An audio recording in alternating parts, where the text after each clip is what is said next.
Con un grito que resonó en las llanuras de Tracia, el general espartano Brásidas y sus 150 campeones se lanzaron desde las puertas de Anfípolis, una marea de bronce y furia contra el corazón del ejército ateniense. Fue un acto de audacia legendaria, una carga que le costaría la vida y le aseguraría una victoria eterna. Sin embargo, la mayor paradoja es que su muerte, junto con la de su odiado rival ateniense en el mismo campo de batalla, no prolongó la guerra, sino que le dio el golpe de gracia que la llevaría a su fin. Para entender cómo el destino de todo el mundo helénico llegó a depender del último aliento de estos dos hombres, debemos retroceder, no mucho tiempo atrás, a un momento en que Atenas, ebria de éxito, creía que la victoria total estaba a su alcance. Y Esparta, humillada, buscaba desesperadamente un héroe que pudiera cambiar las tornas de la guerra. Nuestro episodio anterior había sido testigo de una auténtica montaña rusa de caos para ambos bandos en la guerra del Peloponeso. Atenas, a pesar de estar exigida al máximo por las rebeliones en el Egeo y una caótica campaña en Etolia, había logrado infligir una derrota humillante a Esparta en Pilos y Esfacteria. Mediante una combinación de tácticas innovadoras, un poder naval superior y una dosis considerable de suerte, los atenienses habían capturado a cientos de hoplitas espartanos, un golpe sin precedentes para el prestigio y la moral de la Lacedemonia. Con estos prisioneros de élite como moneda de cambio, Atenas estaba ahora a la ofensiva, y la primera fase del conflicto del Peloponeso, conocida como la Guerra Arquidámica, parecía estar llegando a su fin con una clara ventaja ateniense. El aire en el ágora de Atenas estaba cargado de un optimismo arrogante. La estrategia de Pericles, de resistir tras los muros largos, parecía haber sido superada por una nueva generación de líderes que abogaban por una guerra total y sin cuartel. Mientras Atenas luchaba contra Esparta en Pilos y Esfacteria, ya estaba planeando nuevas expediciones con una ambición desmedida. Beocia, la región de Grecia vecina al Ática, era el hogar de muchas ciudades que eran rivales tradicionales de Atenas, como la poderosa Tebas y la estratégicamente situada Megara. Después de su aplastante éxito en Esfacteria, Cleón, el infame populista y despiadado belicista de los atenienses, fue reelegido para el cargo de estratego en el año 424 a.C., junto a su colega Demóstenes. Muchos eruditos han interpretado esta elección como una victoria decisiva para los halcones de la guerra en Atenas, una señal inequívoca de que el pueblo ateniense respaldaba una política de agresión total. Sin embargo, la misma elección también vio el nombramiento de Nicias, un general y político conocido por su postura conservadora y su deseo de una paz negociada. Su presencia, junto con la de otros como Tucídides, el historiador, demostraba que la moderación conservadora todavía tenía un fuerte arraigo entre el pueblo ateniense, creando una tensión palpable en la dirección de la guerra. Se decidió llevar a cabo una gran campaña contra Beocia en el 424 a.C. Pero antes de lanzarse a esa empresa, los atenienses decidieron asegurar su flanco y aumentar la presión sobre Esparta, atacando a los periecos de los espartanos en Citera, una isla de vital importancia estratégica frente a la costa del Peloponeso. La flota ateniense, bajo el mando de Nicias, sometió Citera con facilidad, un testimonio de su dominio naval indiscutible. Inmediatamente, procedieron a construir fuertes y a establecer guarniciones en la isla, convirtiéndola en una base de operaciones desde la cual podrían lanzar incursiones directamente en el corazón del territorio lacedemonio. La captura de Citera fue un golpe psicológico devastador para Esparta, que ahora sentía la amenaza enemiga no solo en sus fronteras, sino a sus propias puertas. Mientras tanto, en un frente más lejano hacia el oeste, la fortuna ateniense era mucho menos favorable. El ataque a Sicilia en el 425 a.C. solo había logrado tomar la ciudad de Mesana, y un continuo ataque del ejército de Siracusa había reducido a los atenienses a una posición puramente defensiva, consumiendo recursos y hombres que se necesitaban en otros lugares. Con el frente siciliano estancado, Atenas concentró la mayor parte de sus esfuerzos militares en la inminente campaña en Beocia. Uno de sus principales objetivos era Megara, una ciudad que había sufrido enormemente durante la guerra. Al igual que la Liga del Peloponeso había hecho con el Ática, los atenienses habían lanzado invasiones anuales en el campo de Megara, devastando sus cosechas y estrangulando su economía. La agitación económica que esto había causado en Megara había desembocado en un virulento conflicto civil dentro de la ciudad, enfrentando a las facciones democráticas y oligárquicas. Atenas, siempre oportunista, explotó esta división con gran habilidad. La facción democrática, incapaz de confiar en la Liga del Peloponeso para su protección y temiendo un inminente golpe de Estado por parte de los oligarcas, se volvió hacia Atenas en busca de apoyo desesperado. En secreto, afirmaron que si Atenas podía romper los muros largos que conectaban Megara con la ciudad portuaria de Nicea, donde se encontraba una guarnición de la Liga del Peloponeso, ellos entregarían Megara a los del Ática. Atenas se dispuso a hacer precisamente eso. Aprovechando la noche, una fuerza ateniense y sus aliados, partiendo de su base en Minoa, aparecieron sigilosamente ante los muros.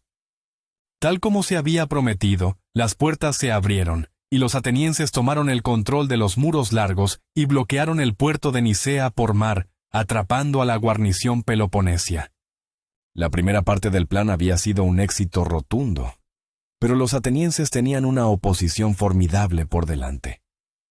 Cerca de allí, en Beocia, estaba acampado el conocido y ahora temido general espartano, Brásidas.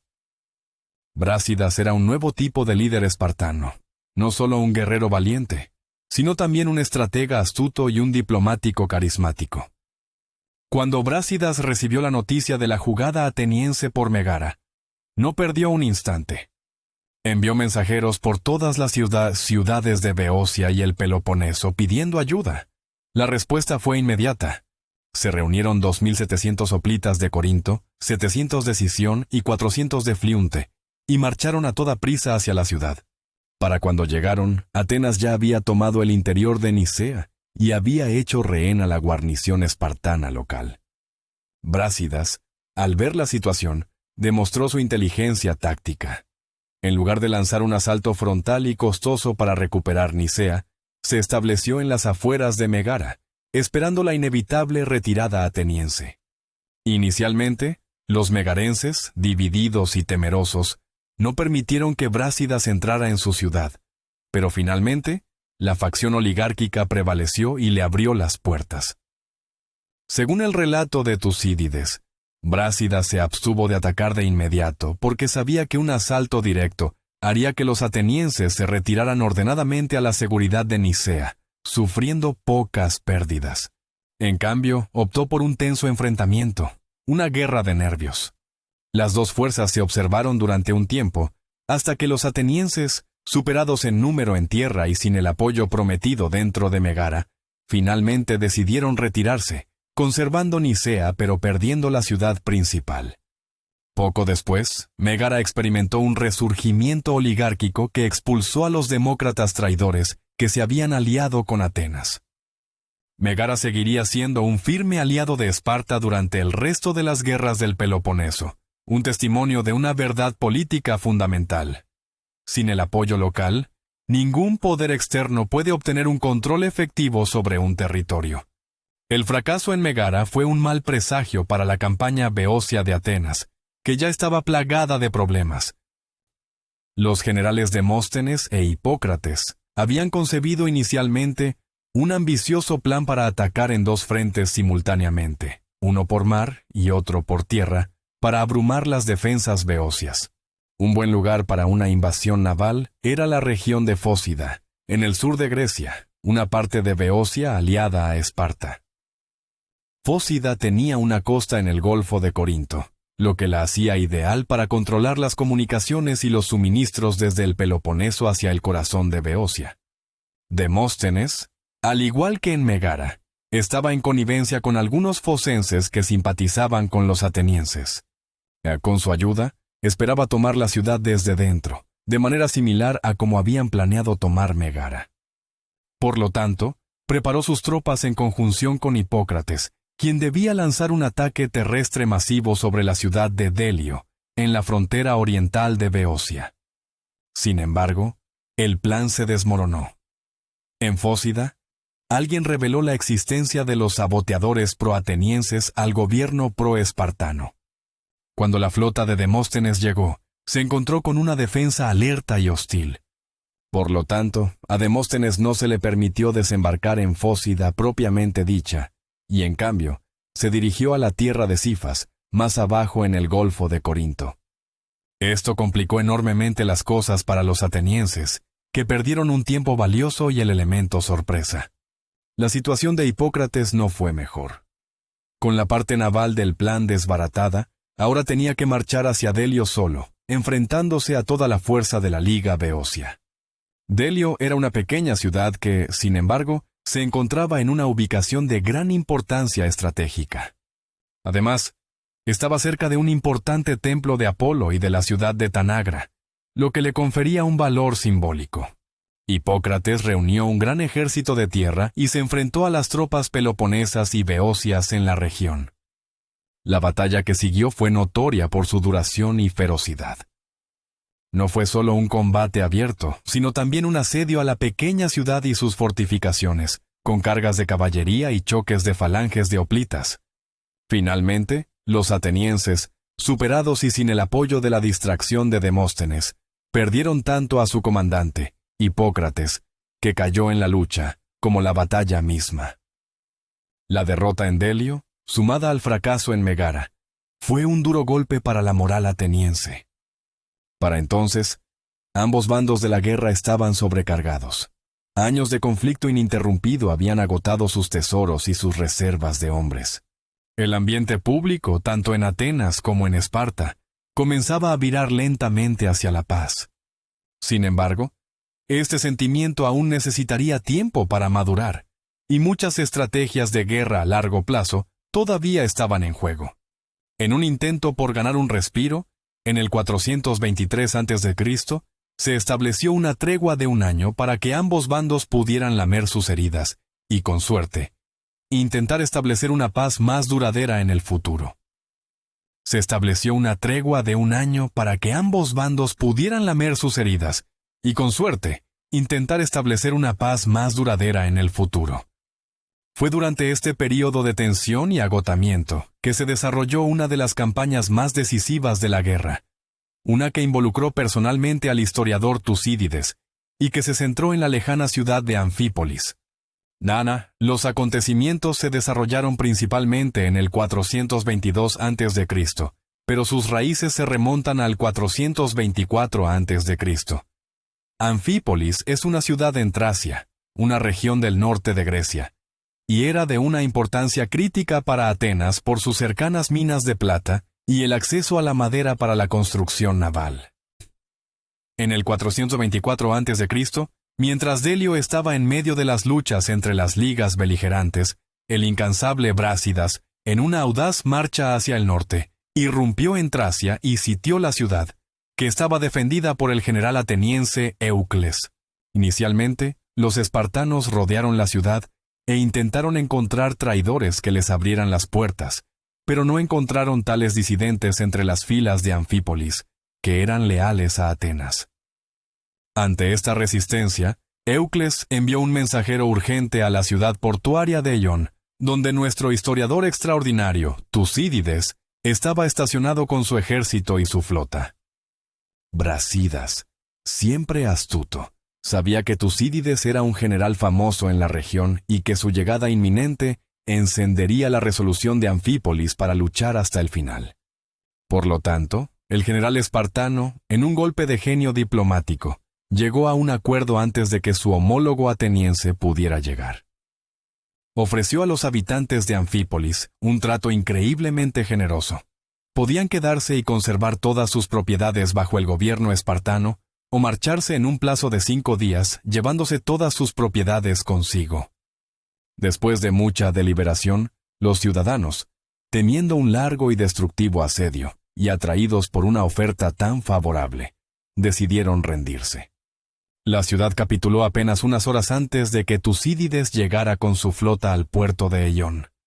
Tucídides fue considerado plenamente responsable de la pérdida de una ciudad tan vital, y como resultado, fue exiliado de Atenas por 20 años. Fue durante este exilio que permaneció en Tracia, y comenzó a escribir el relato de la guerra que estamos discutiendo ahora, hablando con combatientes de ambos bandos para obtener una perspectiva única y equilibrada. La tregua del 423 a.C. estipulaba que todas las tierras ocupadas en ese momento serían conservadas por quienes las ocupaban, lo que significaba que Anfípolis permanecía legalmente en manos de Esparta. Brásidas, sin embargo, logró capturar la ciudad de Hesíone justo antes de que se concluyera la tregua, lo que también fue incluido en el tratado, para gran disgusto de los atenienses. Finalmente, la tregua terminó, y la ansiedad en Atenas creció. La pérdida de Anfípolis ponía en grave peligro sus minas de plata y los vitales suministros de grano que llegaban de sus aliados en el Bósforo, una ruta que pasaba muy cerca de la ahora ciudad espartana. Con la facción pacifista desacreditada por las continuas agresiones de Brásidas, el belicista Cleón resolvió retomar la ciudad para la gloria de Atenas.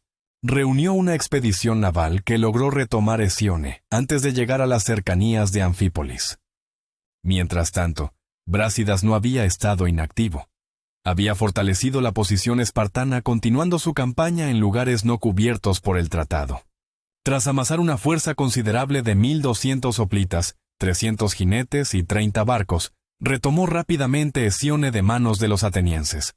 Luego se apoderó de la ciudad de Toroni antes de posicionarse en la ciudad de Eión, el mismo puerto donde 2 años antes se había establecido Tucídides. Desde allí, Brásidas tomó sus tropas y se trasladó a una posición estratégica en la colina de Cerdilio, un lugar que le daba tanto la ventaja del terreno elevado, como una vista perfecta de las tropas atenienses y de la propia Anfípolis. Brásidas y Cleón estaban ahora en un punto muerto, cada uno esperando que el otro cometiera un error. La fuerza de Brásidas había crecido hasta alcanzar unos impresionantes 2,000 hoplitas, 300 jinetes griegos, 1,000 peltastas locales, el ejército de Edón y 1,500 mercenarios tracios.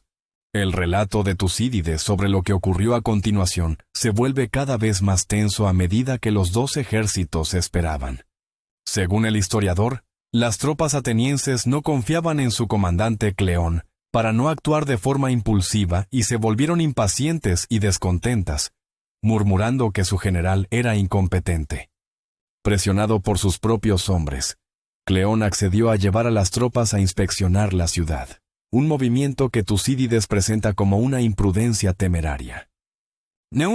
Sin embargo, el historiador moderno Donald Kagan no está de acuerdo con Tucídides y cree que la verdadera estrategia de Cleón era inspeccionar la ciudad mientras esperaba la llegada de sus propios refuerzos tracios.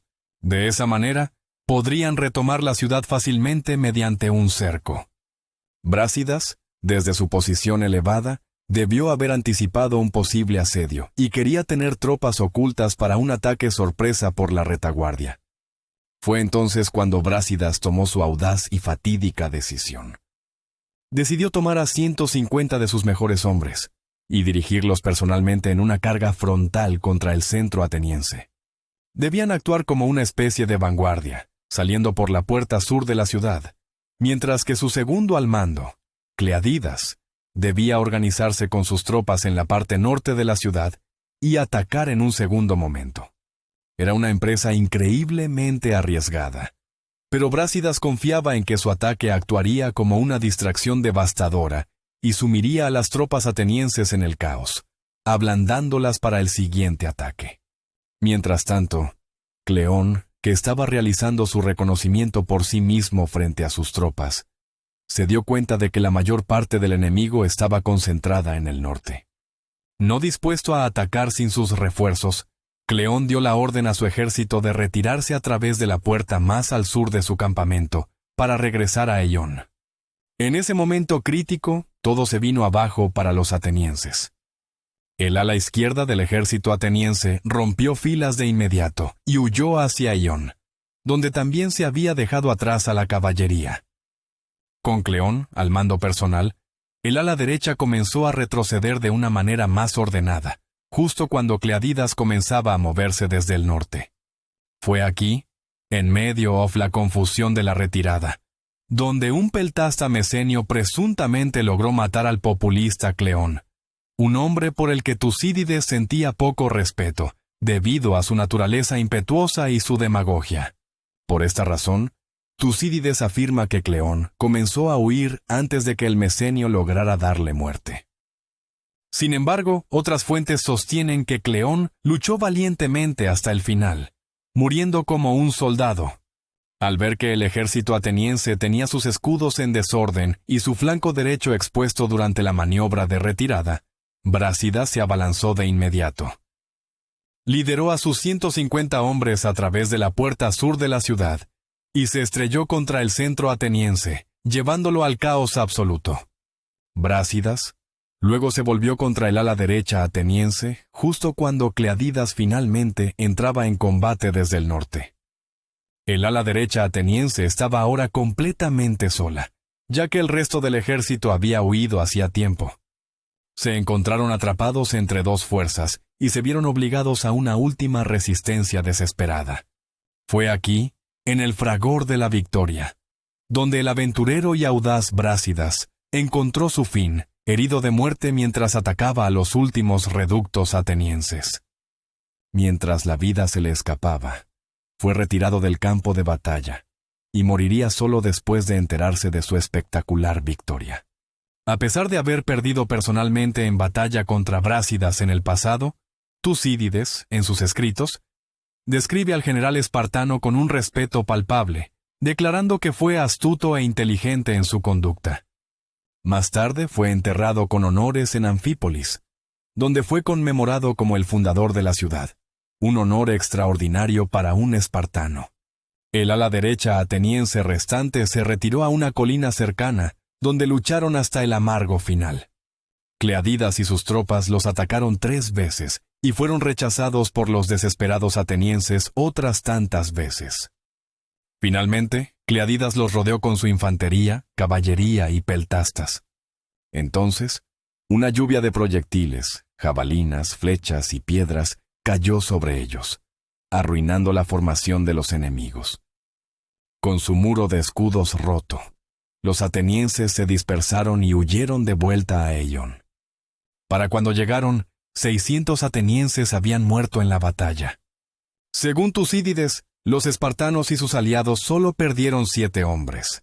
Así, la batalla de Anfípolis terminó en una espectacular victoria espartana y con la muerte de los 2 generales más proguerra de cada lado del conflicto.